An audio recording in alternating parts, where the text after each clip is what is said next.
Imagine you're an engineer at a huge factory. Your job is to monitor the assembly line. Previously, if you accidentally touched a hot engine, you would react instantly. Now, your hand remains on the scorching surface. You see smoke rising from your charred skin, but you don't feel the alarm. You observe the damage as if it were an unrelated event. What's the next step? Let's move to a construction site. Workers are moving metal beams. One of them gets caught in the path of a falling beam. The impact hits his leg. Previously, a cry of pain would have alerted everyone to the danger. Now, the man silently stares at his deformed limb. He tries to continue moving, unaware of the severity of the injury. His colleagues only notice the incident when they see the unnatural bending of the bone beneath his protective clothing. Now, take a look at the trauma department of any clinic. Patients arrive with multiple fractures, deep burns, and torn ligaments. They don't writhe in pain on gurneys. They calmly answer doctors' questions, looking at their injured limbs.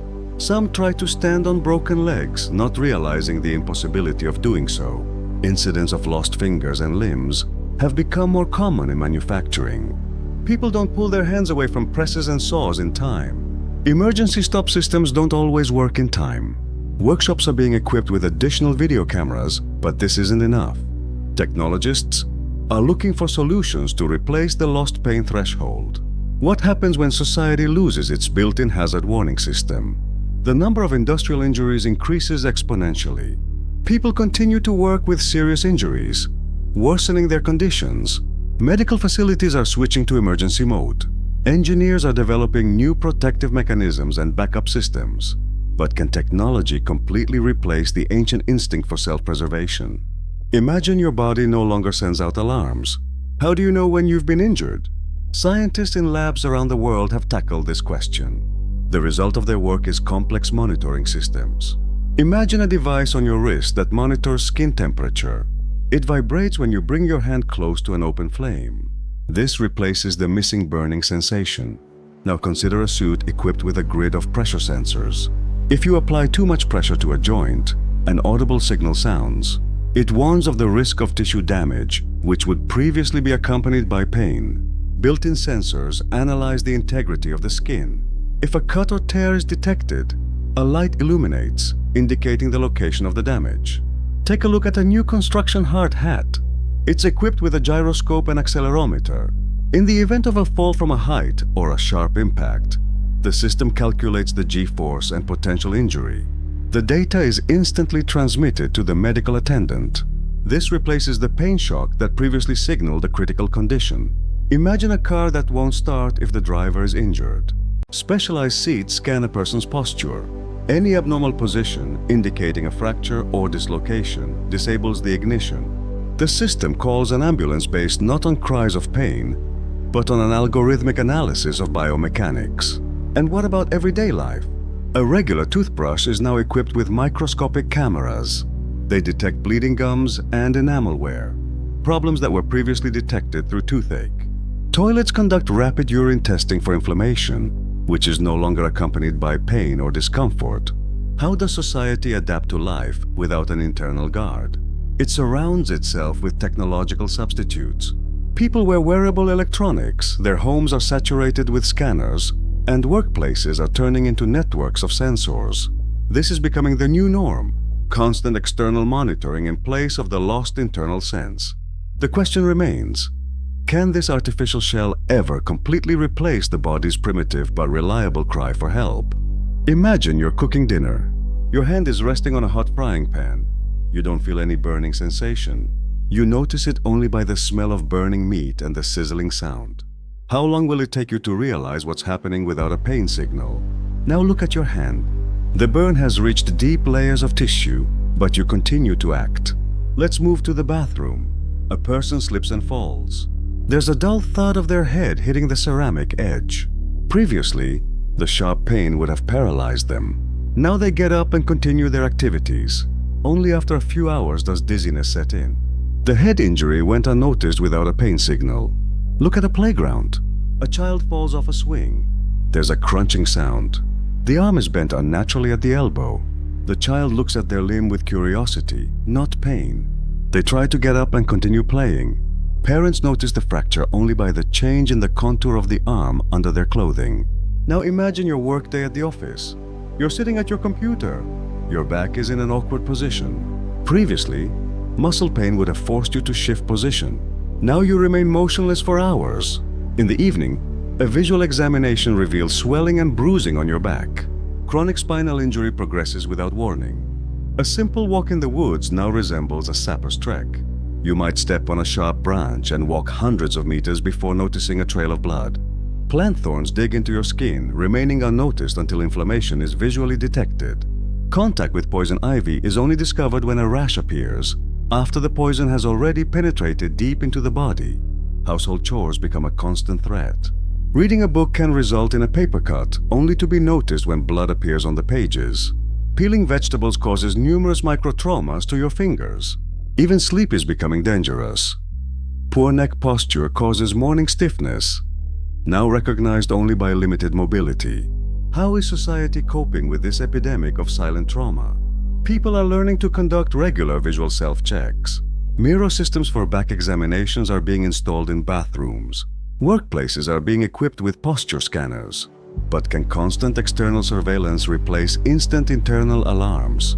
Every everyday situation now requires conscious control, where previously an automatic defense mechanism operated. Imagine you're arriving at work, but your job is no longer to produce goods, but to monitor other people's bodies. You put on a white coat and pick up a scanner. Your job is as a visual inspection supervisor. You methodically check employees' skin for cuts, burns, and bruises. Every morning begins with lining up for mandatory inspections. Now look at the control panel of the new workshop. A health system administrator works here. His workstation consists of monitors displaying data from each employee's sensors.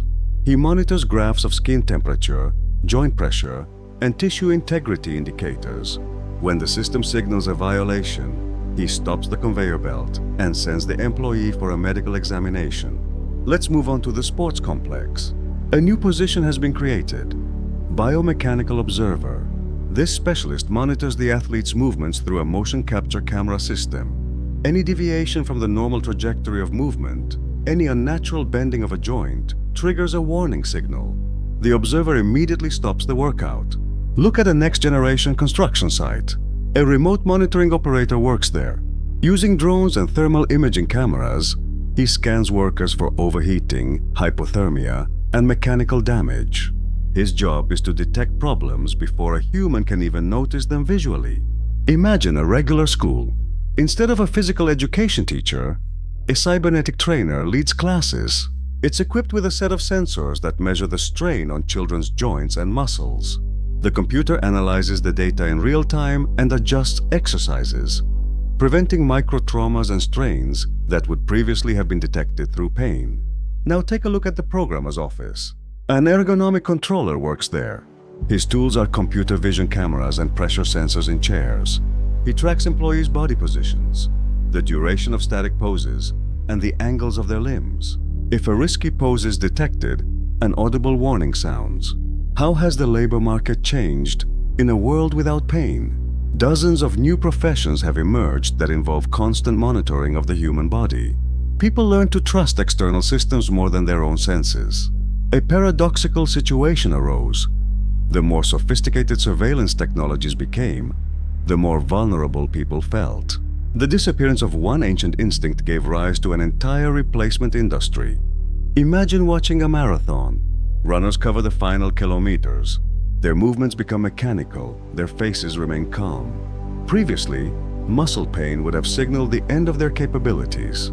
Now, athletes continue running without warning. The finish line becomes a place where people fall, suffering torn ligaments and broken bones. Look at the weightlifting platform. The weightlifter lifts a record-breaking weight. His spine is under critical strain. Without a pain threshold, he doesn't stop. The intervertebral discs crunch. The athlete continues to perform the lift, unaware of the severity of the injury. Only when his legs stop moving does he realize the problem. Now let's move to a football field. A player gets hit in the head with a ball. Previously, a concussion would have been accompanied by dizziness and nausea. Now the football player continues to play. His movements become uncertain, his coordination is impaired. The coach notices the changes only by the statistics on the accuracy of his passes and the number of errors. Look at an Olympic standard swimming pool. A swimmer sets a world record in the butterfly. His shoulder joints are working at the limits of their anatomical capabilities. Without pain, he finishes the race with a torn rotator cuff. Doctors only diagnose the injury when the swimmer can't raise his arm to accept the medal. Imagine a cycling race. A rider is crossing a mountain pass. His heart rate reaches critical levels. Previously, chest pain and muscle fatigue would have forced him to slow down. Now he continues pedaling. The heart rate monitor shows a dangerous arrhythmia, but the rider feels no alarming symptoms. The support column detects cardiac arrest only when the bike falls to the side of the road. How are sports federations responding to these new realities? They are introducing mandatory hardware monitoring. Heart rate monitors are becoming standard for all athletes. Joint stress monitoring systems are being integrated into athletic uniforms. Computer algorithms analyze the biomechanics of movement and automatically stop the competition if dangerous parameters are detected. Sports arenas are being equipped with a network of sensors monitoring the condition of every athlete. Coaches receive data on micro-injuries in real time. Medical teams are on duty during all training sessions. High-performance sport is becoming a constant battle against invisible threats, where technology attempts to replace the lost natural limitation. Imagine observing a military training ground. New methods of replacing pain thresholds are being tested there. Soldiers are injected with chemical compounds that enhance tactile sensitivity. Their skin begins to sense the slightest changes in temperature and pressure. A test subject in a protective suit navigates an obstacle course. Their movements become exaggeratedly cautious. Consider the next phase of testing. Military medics are developing an electronic warning system. Microchips are implanted in the body, connected to nerve endings. When tissue is damaged, the chip generates a weak electrical impulse. This signal doesn't cause pain, but it causes the muscles to reflexively withdraw from the source of danger. Now imagine a new type of training camp. Here, soldiers are taught to recognize the visual signs of injury. Cadets study anatomical diagrams and memorize the external manifestations of fractures, dislocations, and burns. They practice stopping their movements at the first sign of injury: an abnormal bending of a limb, a change in skin color, the appearance of blood. Take a look at testing of a closed-loop exoskeleton. A sensor system monitors pressure on bones and joints. If the load becomes dangerous, the mechanism inhibits movement. The soldier cannot continue the action, which could lead to injury. Artificial muscles made of composite materials absorb excess stress. Let's move on to the lab, where psychophysiological responses are tested. Subjects perform tasks under the observation of an electroencephalograph. Scientists are searching for alternatives to pain through other body systems. Increased heart rate, changes in electrical activity in the brain, and the release of stress hormones. Algorithms are being developed that should warn of injury through accompanying physiological responses. Take a look at field trials of a group monitoring system. Each soldier is equipped with vital sign sensors. The information is transmitted to a central control panel.